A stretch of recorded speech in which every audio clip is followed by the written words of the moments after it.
Hello everyone, welcome back to my channel. My name is Ariana, but you can call me Ari. And today is Valentine's Day. Love is in the air.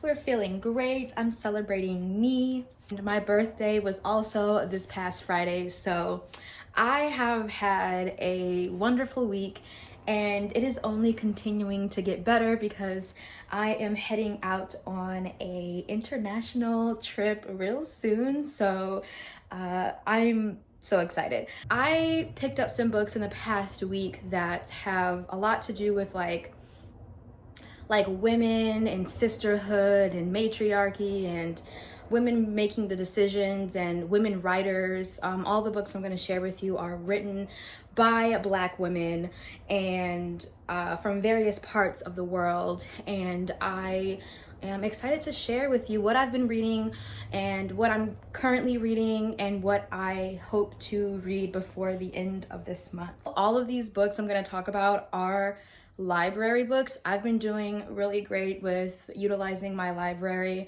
and it has made me reach for books that I normally wouldn't have, or like books I didn't know existed. So and it's also saving me a whole lot of money. The first book I want to share with you is called Silver Sparrow by Tayari Jones.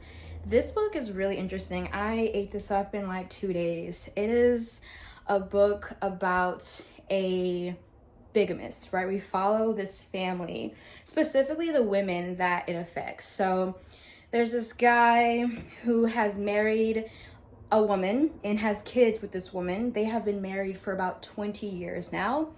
And then upon his child's birth, barely a week after this child's been born, he meets a woman at a retail store while buying a gift for his current wife and hits on her and basically is like, I like you, I want to be with you. And then they end up getting married. They're in Georgia, I believe. So they're in a small town in Georgia. They end up getting married. They end up having kids. So this man is essentially living a double life. And the new wife, the illegal marriage, that wife doesn't know anything or knows everything about the first wife. But the first wife, the main wife, doesn't know anything about her. So it's this story of like how these women find out about each other. Then we follow the daughters and how they meet and what happens and what transpires. So this is a very interesting read. Not my favorite of the year so far. It was pretty okay to me. But it's definitely a story that I would recommend because it has an interesting set of characters, for sure. So this next book I want to share with you is called The Care and Feeding of Ravenously Hungry Girls by Anissa Gray. This is a gorgeous cover. It's really fun. It takes place... Does it take place in Barbados? I think the writer is definitely from Barbados. I am about 30% of the way done with this. I started it yesterday. And essentially, we follow this couple, man and wife, who own a small business, a restaurant. And what comes to light in the very beginning of the book is that they have been stealing money allegedly from the community. So they've been having these charities and hosting these sponsors and charities and things that were supposed to go to these funds, funding for these charities and these causes, but they were actually pocketing the money so they can help their business thrive. And then they essentially get found out and they are both in prison for X amount of years. And so then this is like a multi-POV. The last book was also a multi-POV.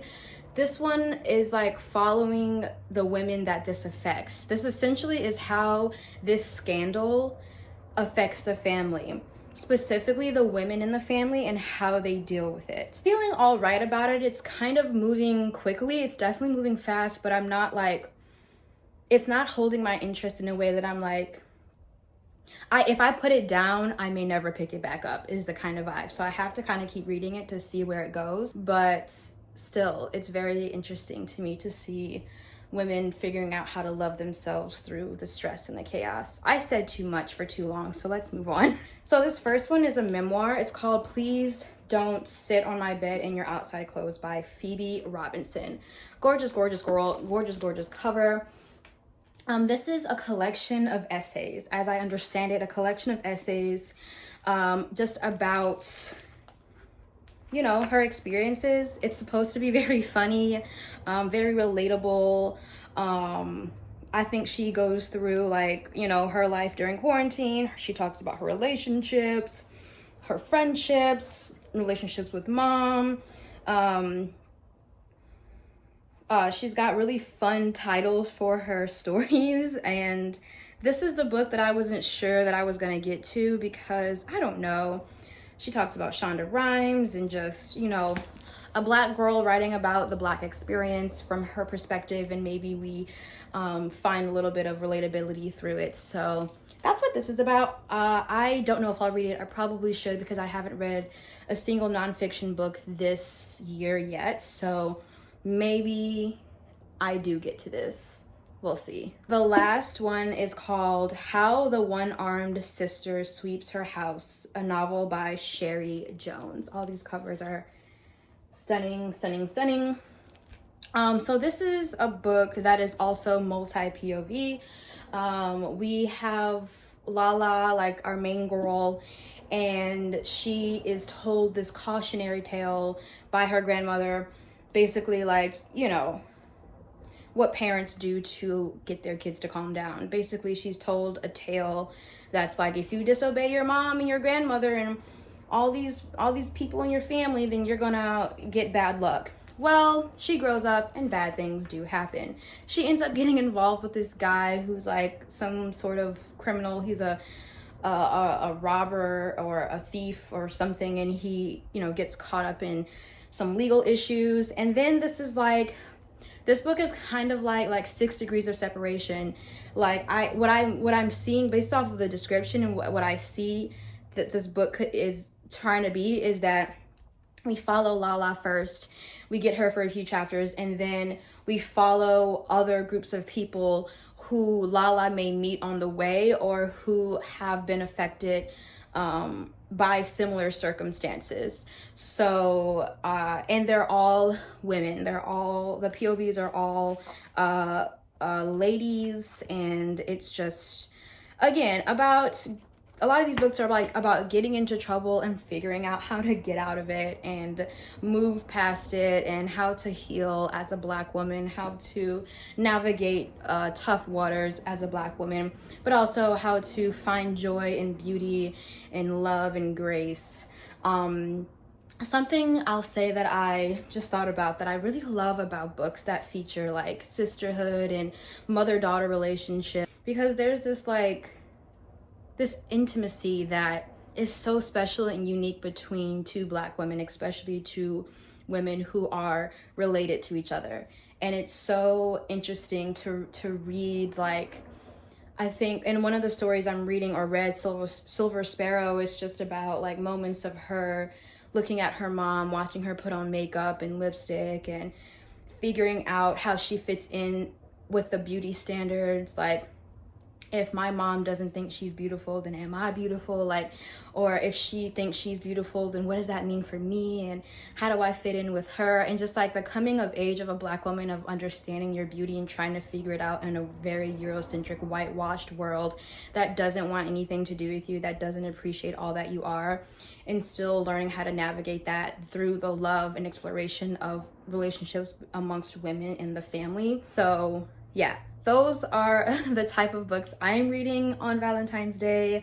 These are all four of them. And I think I can get to one more before I have to return them. So I hope y'all enjoyed this video and that you're having a wonderful Wednesday, a wonderful Valentine's Day if you celebrate. If you don't, or if you're alone and, you know, you're not coupled up, you're not booed up, girl, it's okay, because I'm not either. And I don't know, I've just been in such a happy mood this past couple weeks, and well, this past week since my birthday, so last Friday, since last Friday to now. This is my celebration of me. Okay, for the rest of the month, I am celebrating me, honey. So I hope you give yourself the opportunity to do the same and have a great rest of your week. I'll see y'all in the next one. Bye.